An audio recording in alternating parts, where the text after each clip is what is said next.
Concept king class में आपका स्वागत है। आप हमारे चैनल को सब्सक्राइब करेंगे, वीडियो को लाइक करेंगे, कमेंट करेंगे। आज नीट के स्पेशल क्लास में हम स्टीरियो आइसोमेरिज्म के बारे में बात करना चाहते हैं। आइसोमेरिज्म आपको बता चुके थे, चेन आइसोमेरिज्म, पोजीशन आइसोमेरिज्म और पढ़ चुके हैं, टॉटोमेरिज्म, मेटामेरिज्म ये सब पढ़ चुके हैं। तो आज हम लोग स्टीरियो आइसोमेरिज्म के बारे में पढ़ेंगे। स्टीरियो आइसोमेरिज्म किसे कहते हैं? The compound having same molecular formula, उसका molecular formula सेम होना चाहिए, सेम स्ट्रक्चरल फार्मूला, उसका स्ट्रक्चर संरचना भी एक समान होना चाहिए, डिफरेंट अरेंजमेंट इन स्पेस, यानी कि उसका जो अरेंजमेंट है वो डिफरेंट होना चाहिए स्पेस में। स्पेस यानी कि स्टीरियो का मतलब ही होता है 3D, यानी उसका 3D अरेंजमेंट होना चाहिए।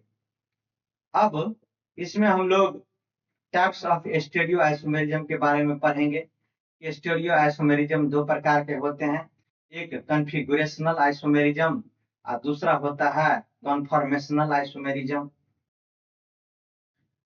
The stereo isomerism cannot be converted into each other at room temperature, यानी कि जब स्टीरियो आइसोमेरिज्म को एक दूसरे में यानी सिस फॉर्म ट्रांसफॉर्म में या ट्रांसफर को सिस फॉर्म में अगर कन्वर्ट नहीं किया जा सकता है रूम टेम्परेचर पर, then they are known as configurational isomerism. तो उसको हम लोग क्या बोलते हैं? Configurational isomerism. यानी सिस फॉर्म और ट्रांसफॉर्म को आप आपस में बदल नहीं सकते हैं रूम टेम्परेचर पर, तब इस तरह के आइसोमेरिज्म को कॉन्फ़िगरेशनल आइसोमेरिज्म कहते हैं। If stereo isomerism can convert into each other, then they are known as conformational isomerism. जब स्टीरियो आइसोमेरिज्म को एक दूसरे में कन्वर्ट किया जा सकता है, तब उस तरह के आइसोमेरिज्म को हम लोग कन्फॉर्मेशनल आइसोमेरिज्म कहते हैं। तो टाइप्स ऑफ कॉन्फ़िगरेशनल आइसोमेरिज्म में दो तरह के होते हैं, एक ज्योमेट्रिकल आइसोमेरिज्म और दूसरा ऑप्टिकल आइसोमेरिज्म। इस चीज को आप लिख लीजिएगा, जो हम स्टेटमेंट यहाँ बोल रहे हैं उसको लिखने में थोड़ा सा ज्यादा समय लगता है। मेन हम लोग को कंसेप्ट पकड़ना है कि कंसेप्ट कैसे बनेगा। तो कॉन्फ़िगरेशनल आइसोमेरिज्म को दो भाग में बांटा गया है, एक ज्योमेट्रिकल आइसोमेरिज्म और दूसरा ऑप्टिकल आइसोमेरिज्म। कॉन्फ़िगरेशनल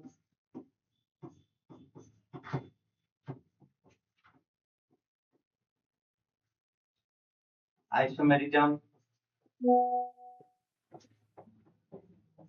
को दो भाग में बांटे हैं, एक ज्योमेट्रिकल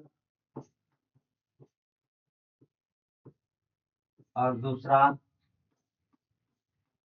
ऑप्टिकल। एक होगा ज्योमेट्रिकल आइसोमेरिज्म और दूसरा होगा ऑप्टिकल आइसोमेरिज्म। ज्योमेट्रिकल आइसोमेरिज्म के बारे में हमको पढ़ना है, तो यहाँ पर हम लोग स्टार्ट करेंगे। Geometrical isomerism, if two stereoisomers are such that configuration are different with respect to double bond, then they are known as geometrical isomerism और नॉन साइक्लिक कंपाउंड। ये जो लगेगा इस पर लगेगा नॉन साइक्लिक, यानी कि दो stereoisomers are such that configuration are different with respect to double bond, यानी डबल बॉन्ड के रिस्पेक्ट में, डबल बॉन्ड के सापेक्ष में उसका कॉन्फ़िगरेशन क्या होगा? अलग अलग हो जाएगा। तब हम उसको क्या बोलेंगे? Geometrical isomerism. ज्योमेट्रिकल आइसोमेरिज्म में भी सिस फॉर्म होता है, सिन एंड एंटी होता है, ई एंड जेड फॉर्म होता है। which show different arrangement of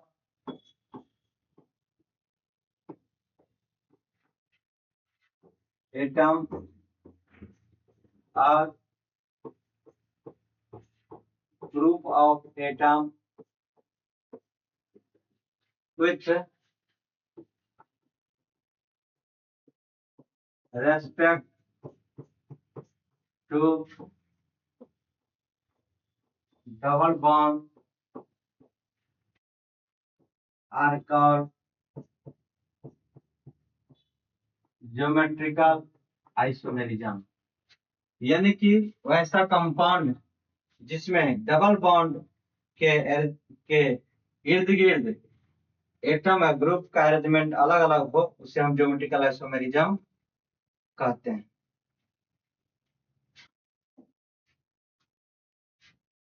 this compound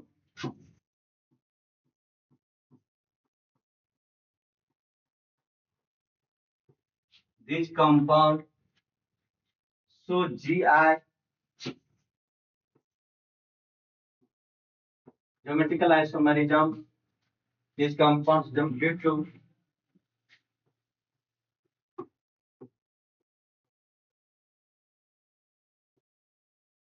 restricted rotation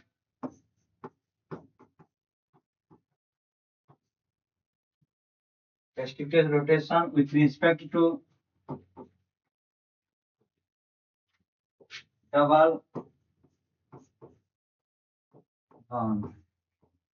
यानी कि डबल बॉन्ड के इर्द गिर्द रोटेशन नहीं होगा। जैसे आप इसको पकड़ लिए हैं ऐसे डबल बॉन्ड, इसको रोटेट करने का कोशिश कर रहे हैं एटम ग्रुप को इधर घुमाने का है ना, रेस्ट्रिक्टेड होगा और वहां रोटेशन।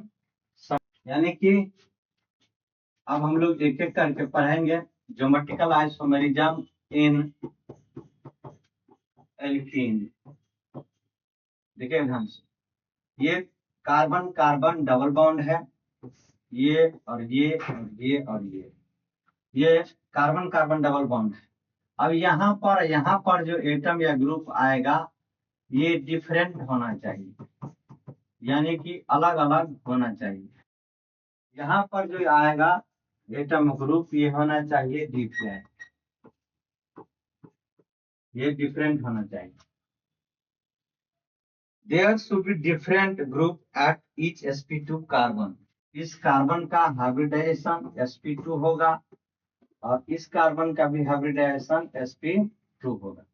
sp2 कार्बन का जो हाइब्रिडाइजेशन हो रहा है तो ये जो अलग अलग होना चाहिए, ये और ये दोनों क्या होगा अलग, ये और ये दोनों क्या होगा अलग, यानी डिफरेंट ये दोनों होगा, तब जाके ज्योमेट्रिकल आइसोमेरिज्म शो करेगा।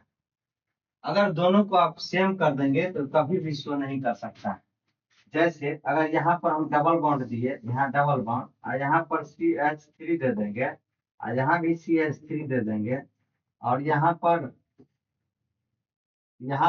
H दे दिए, मान लीजिए चाहे यहाँ H दे दिया, यहाँ भी H दे दिए, तो इसको जो हम रोटेट कराएंगे तो ये भी CH3 इधर भी इधर भी, दोनों तो सेम हो जाएगा। तो दोनों सेम हो जाएगा रोटेशन के बाद भी, ये ज्योमेट्रिकल आइसोमेरिज्म नहीं शो कर सकता है।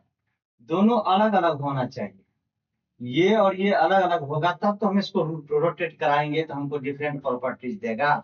इसीलिए कह रहा है कि sp2 कार्बन पर जो एटम ग्रुप है तो क्या होना चाहिए, अलग अलग होना चाहिए। अब देखिए ध्यान से एग्जांपल में, जैसे C डबल बॉन्ड C, यहाँ पर है CH3 यहाँ H है, यहाँ भी है CH3 और यहाँ H है, तो यहाँ H और CH3 तो ये डिफरेंट हुआ और ये भी क्या होगा डिफरेंट होगा, तो ये ज्योमेट्रिकल आइसोमेरिज्म शो करेगा। लेकिन यहाँ पर है डबल बॉन्ड C, यहाँ है H, यहाँ पर है H, यहाँ है CH3 यहाँ है CH3, तो ये ज्योमेट्रिकल आइसोमेरिज्म शो नहीं करेगा, क्योंकि इसको रोटेट कराएंगे तो कोई परिवर्तन नहीं होगा, जिस कारण से ज्योमेट्रिकल आइसोमेरिज्म शो नहीं कर सकता है।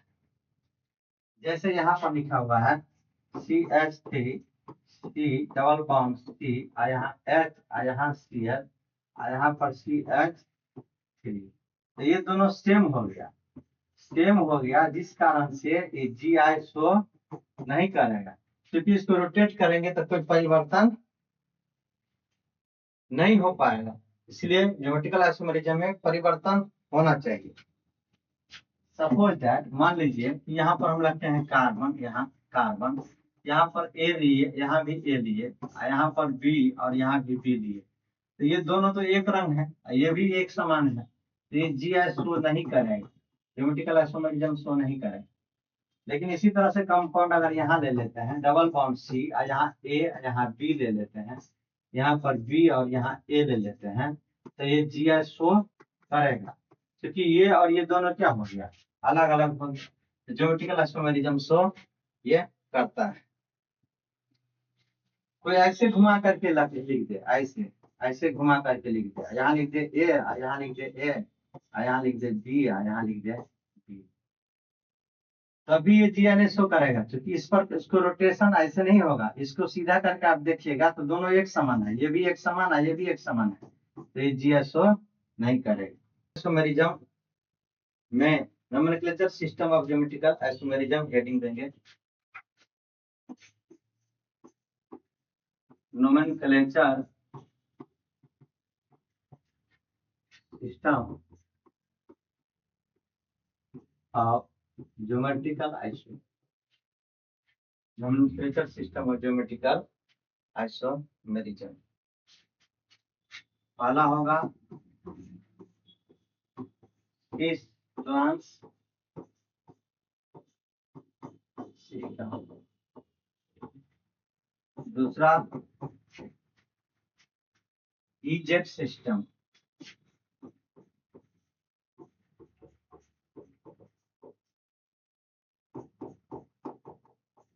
तीसरा syn anti system,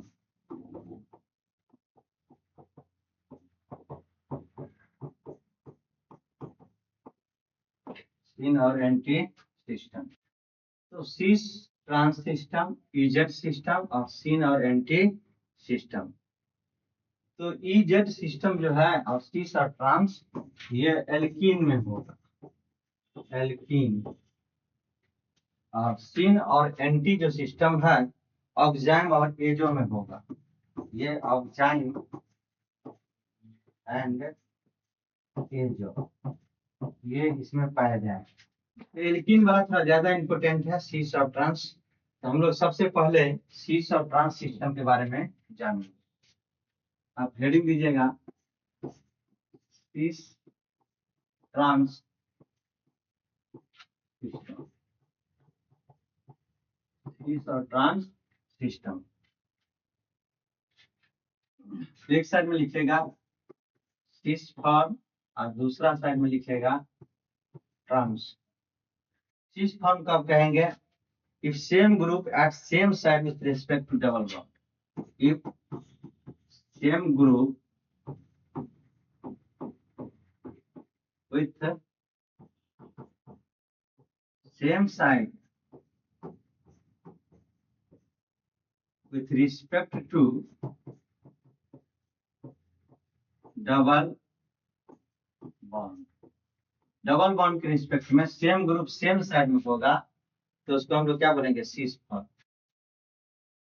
if same group at opposite side, if same group with opposite side with respect to double bond are called trans form. यानी double bond FRM, if double bond के respect में अगर देखते हैं same group, if same group with respect with same side with respect to double bond, तब उसको हम लोग सिस फॉर्म कहेंगे, और अपोजिट साइड में होगा उसको हम लोग ट्रांसफॉर्म कहेंगे। जैसे देखिएगा, ध्यान से समझने की कोशिश करिए। डबल बॉन्ड सी, यहाँ लिखे हम ए और यहाँ लिखे बी, यहाँ लिखे ए और यहाँ लिखे बी।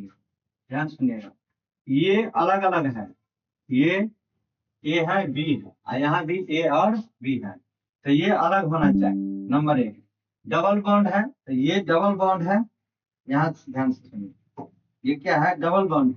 तो डबल बॉन्ड के ये वाला देखिए, ये वाला जो है ए और ये ये जो बात कर रहे हैं इसको, ये वाला दोनों और ये वाला दोनों एक साइड में, इस तरह के फॉर्म को हम लोग क्या कहेंगे? कोई भी दो को होना चाहिए, सीस फॉर्म हो जाए। जब इसको हम घुमाएंगे तो ये चला जाएगा ऊपर, ये चला आएगा नीचे, तो ये बन जाएगा इस तरह से। घुमाएंगे तो ये बी आ जाएगा ऊपर, ए नीचे, इसको ए वाला ऐसे ही है, ये वाला ऐसे। तो कोना कोनी अगर कॉर्नर से कॉर्नर अगर समान, यहाँ पर जो है हमको देखना है ज्योमेट्रिकल आइसोमेरिज्म, तो ये दोनों क्या है, अलग अलग है, डिफरेंट है, ये डिफरेंट होना चाहिए, कंडीशन है।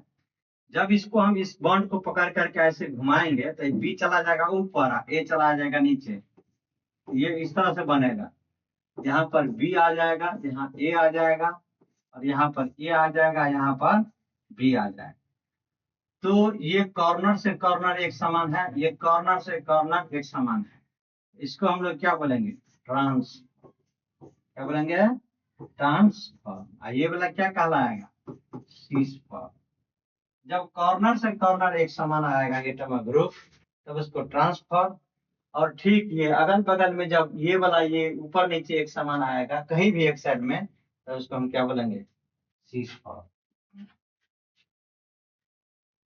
जैसे सी डबल बॉन्ड सी, यहाँ C double bond O H, यहाँ C double bond O H, यहाँ पर एच है, यहाँ पर एच, तो ये क्या कहलाएगा, ये कहलाएगा सीस फॉर्म,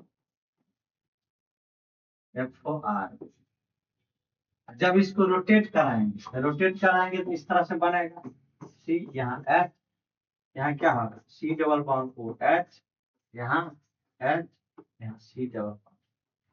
कॉर्नर से कॉर्नर एक है, समान है, तो इसको क्या कहेंगे, ट्रांसफॉर्म। तो ये सीस फॉर्म कहलाएगा, ये बगल बगल में एक समान है और वो ट्रांसफॉर्म कहलाएगा। इस तरह से आप सीस और ट्रांस को समझ सकते हैं। इसके बाद करना क्या है, comparison between cis and trans ट्यूबिलिटी।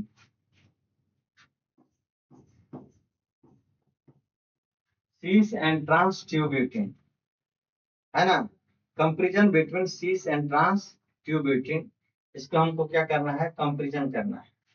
सबसे पहले हम लोग इसका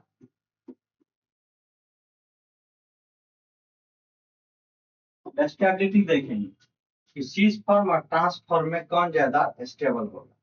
तो ट्रांसफॉर्म जो है वो मोर स्टेबल होगा, ट्रांसफॉर्म ज्यादा स्टेबल होगा, सीस फॉर्म कम होगा।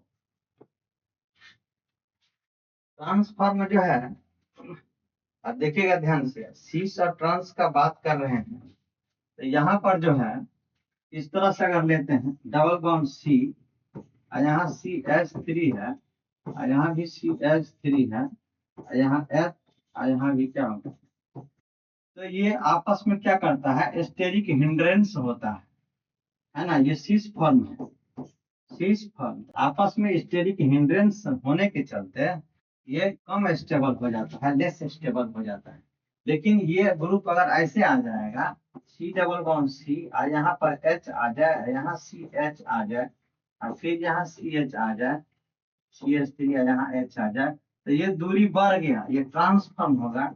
तो ट्रांसफॉर्म में क्या होगा, हिंड्रेंस कम होगा, यानी बाधा कम होगा, रिपल्सन कम होगा, जिस कारण से ये क्या होगा, ज्यादा स्टेबल हो जाएगा। तो ट्रांसफॉर्म है ना, ट्यूबिटिन के रूप में ज्यादा यहाँ पर स्टेबल है, और सीस फॉर्म क्या है, यहाँ कम है स्टेबिलिटी। डाइपोल मोमेंट का अगर बात करते हैं, तो डाइपोल मोमेंट जो है, सीस फॉर्म का डाइपोल मोमेंट ज्यादा होता है और ट्रांसफॉर्म का कम होता है। डाइपोल मोमेंट म्यू से इसको सूचित करते हैं। सीस फॉर्म का ज्यादा होगा और ट्रांसफॉर्म का कम होगा। सीस फॉर्म अगर डबल बॉन्ड सी, और यहाँ CH3 है, यहाँ CH3, यहाँ पर H है, और यहाँ H है, तो ये सीस फॉर्म है। अगर इसी को हम रोटेट करा देंगे, सी यहाँ CH3 है, और यहाँ पर CH3 है, और यहाँ H, और यहाँ पर H है, कॉर्नर से कॉर्नर, तो ये क्या होगा, ट्रांसफॉर्म। क्या होगा, ट्रांसफॉर्म। यहाँ क्या होगा, शीश फॉर्म। शीश फॉर्म, तो शीश फॉर्म का डायपोल मोमेंट ज्यादा होता है और ट्रांसफॉर्म का डायपोल मोमेंट क्या होगा, कम।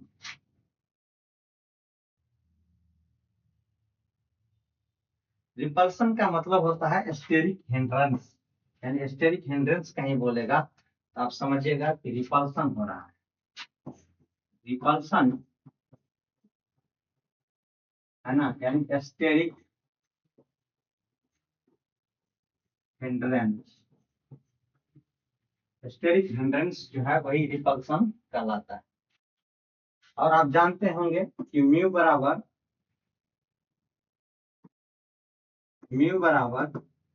क्यू इंटू डी होता है, यानी डायपोल मोमेंट बराबर चार्ज होगा और डिस्टेंस होगा।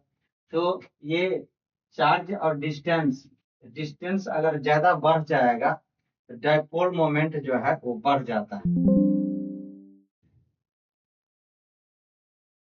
बॉइलिंग पॉइंट का बात करेगा, बॉइलिंग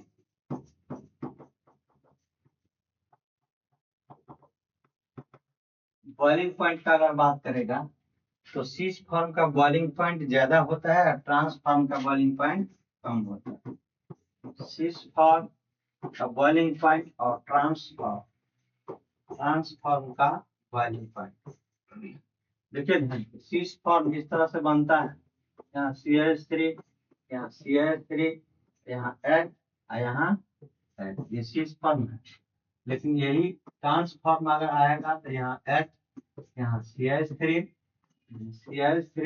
यहाँ ये ट्रांसफॉर्म। कोना कोनी जब एक समान रहेगा है ना, तो इसको हम लोग बोलेंगे ट्रांस। तो ये क्या होगा, शीश फॉर्म का जो अरेंजमेंट है वो ज्यादा स्टेबल होगा, इसीलिए इसका बॉइलिंग पॉइंट ज्यादा होगा। तो दोनों हाथ में, दोनों जो है सो बाल्टी एक ही हाथ में रखेंगे तो अनस्टेबल हो जाएंगे, लेकिन अलग अलग पर रखेंगे तो स्टेबल हो जाएंगे। तो शीश फॉर्म में देखिए CH3 दोनों अलग अलग कार्बन पर है ना। दो ये वाला क्या होगा, ज्यादा स्टेबिलिटी गेन करेगा, कौन, ट्रांसफॉर्म वाला, और ये वाला कम होगा स्टेबिलिटी को अगर देखा जाए तो इस चीज को थोड़ा सा आपको ध्यान रखना है, बॉइलिंग पॉइंट। अब हम लोग डायपोल मोमेंट अगर ज्यादा होगा बॉइलिंग पॉइंट के रिगार्डिंग, डायपोल मोमेंट ज्यादा होगा तो मोर पोलर होगा, यानी चार्ज ज्यादा होगा, और मोर एट्रैक्टिव फोर्स बिटवीन मॉलिक्यूल के बीच में आकर्षण बल बहुत ही अधिक होगा। आकर्षण बल अधिक होगा तो लेस डिस्टेंस बिटवीन मॉलिक्यूल के बीच में दूरी कम हो जाएगा, और मोर टेम्परेचर इज रिक्वायर्ड, यानी कि टेम्परेचर हमको ज्यादा देना पड़ेगा इसको तोड़ने के लिए, तो बॉइलिंग पॉइंट ज्यादा होगा। ये लॉजिक दे सकते हैं। अगला हेडिंग देंगे इसमें मेल्टिंग पॉइंट।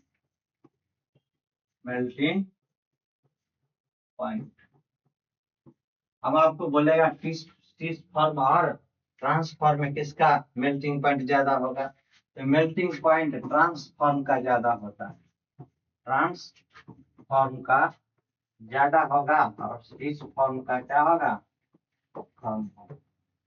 ट्रांसफॉर्म का, तो ट्रांसफॉर्म में क्या होता है, पैकिंग बहुत ज्यादा अच्छा रहता है, यानी कि मोर पैकिंग कैपेसिटी, यानी उसका पैकिंग अच्छा से होगा।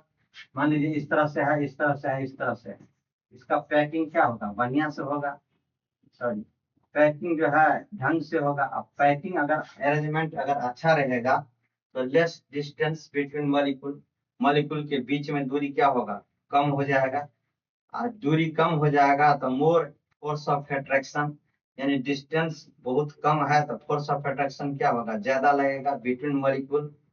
मोर टेम्परेचर, यानी फोर्स ऑफ अट्रैक्शन ज्यादा रहेगा तो टेम्परेचर हमको ज्यादा देना पड़ेगा। It is more melting point, यानी कि इसका मेल्टिंग पॉइंट क्या होगा, ज्यादा हो जाएगा। तो शीश फॉर्म और ट्रांसफॉर्म का इसको हमको देखना था, बहुत ही इंपॉर्टेंट था। नेक्स्ट क्लास में हम लोग ईजेट सिस्टम को देखेंगे जो काफी इंपॉर्टेंट है नीटो पॉइंट ऑफ व्यू से। आज का क्लास हम यहीं पर एंड कर रहे हैं।